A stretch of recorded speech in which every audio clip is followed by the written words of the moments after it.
ജമാഅത്തെ ഇസ്ലാമിയെ നിരന്തരം ന്യായീകരിക്കുന്ന പ്രതിപക്ഷ നേതാവിന്റെ നിലപാടിൽ മുസ്ലിം ലീഗിനും സമസ്തയ്ക്കും അതൃപ്തി. സംഘടനയ്ക്ക് മതരാഷ്ട്രവാദമില്ലെന്ന വി.ഡി. സതീശന്റെ പ്രസ്താവനയോടാണ് വിയോജിപ്പ്. സതീശൻ ജമാഅത്തെ ഇസ്ലാമി സഖ്യത്തിന്റെ കോർഡിനേറ്റർ ആണെന്നും വിഷയത്തിൽ ലീഗ് നിലപാട് വ്യക്തമാക്കണമെന്നും CPIM സംസ്ഥാന സെക്രട്ടറി M.V. ഗോവിന്ദൻ പറഞ്ഞു. സതീശന്റെ നിലപാടിൽ വിമർശനം കടുക്കുന്നതിനിടെ സംസ്ഥാന സമ്മേളനത്തിന്റെ സമാപന ചടങ്ങിൽ മുഖ്യമന്ത്രിയും പ്രതിപക്ഷ നേതാവും ഇന്ന് വേദി പങ്കിടും. ജമാഅത്ത് ഇസ്ലാമിയുടെ അമീർ വളരെ വ്യക്തമായി മതരാഷ്ട്രവാദത്തെ സംബന്ധിച്ച അവരുടെ നിലപാട് വ്യക്തമായി പറഞ്ഞിട്ടുണ്ട്. അവർ ഇന്ത്യൻ രാഷ്ട്രീയ സാഹചര്യത്തിൽ ബഹുസ്വര സമൂഹം നിലനിൽക്കുന്ന ഒരു രാജ്യത്തും ഒരു സംസ്ഥാനത്തും അത്തരമൊരു നിലപാട് ഞങ്ങൾക്കില്ല എന്ന് വളരെ കൃത്യമായി പറഞ്ഞിട്ടുണ്ട്. തദ്ദേശ തെരഞ്ഞെടുപ്പിൽ ജമാഅത്തെ ഇസ്ലാമിയുമായല്ല വെൽഫെയർ പാർട്ടിയുമായാണ് ബന്ധമെന്ന് പറഞ്ഞ പ്രതിപക്ഷ നേതാവ് നിയമസഭാ തെരഞ്ഞെടുപ്പ് അടുത്തപ്പോൾ അല്പം കൂടി കടത്തിപ്പറഞ്ഞാണ് ജമാഅത്തെ ഇസ്ലാമിയെ ന്യായീകരിച്ചത്. സംഘടനയ്ക്ക് മതരാഷ്ട്രവാദമില്ലെന്ന് ഉറപ്പിച്ചു പറഞ്ഞു സതീശൻ. ഇതാണ് ലീഗ് നേതാക്കൾക്കിടയിൽ അതൃപ്തിക്ക് കാരണമായത്.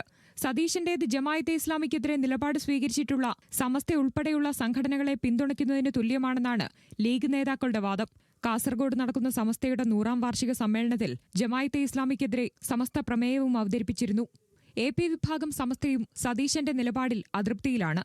V.D. സതീശൻ ജമാഅത്തെ ഇസ്ലാമി സഖ്യത്തിന്റെ കോർഡിനേറ്ററാണെന്നും ലീഗ് നിലപാട് വ്യക്തമാക്കണമെന്നും CPIM സംസ്ഥാന സെക്രട്ടറി M.V. ഗോവിന്ദൻ ആവശ്യപ്പെട്ടു. UDF-നോട് ചോദിച്ചു എന്താണ് നിങ്ങളുടെ നിലപാടെന്ന്. അവരാരും വേറെ മറുപടി പറയുന്നില്ല. പറയുന്നത് ഇതിന് പൂർണ്ണമായി പിന്തുണ നൽകുന്ന V.D. സതീശൻ മാത്രമാണ്, മറ്റുള്ളവർ ആരും മിണ്ടുന്നില്ല. ലീഗ് എന്ത് നിലപാടാണ് സ്വീകരിക്കുക എന്നുള്ളത് വളരെ പ്രധാനപ്പെട്ട കാര്യമാണ്.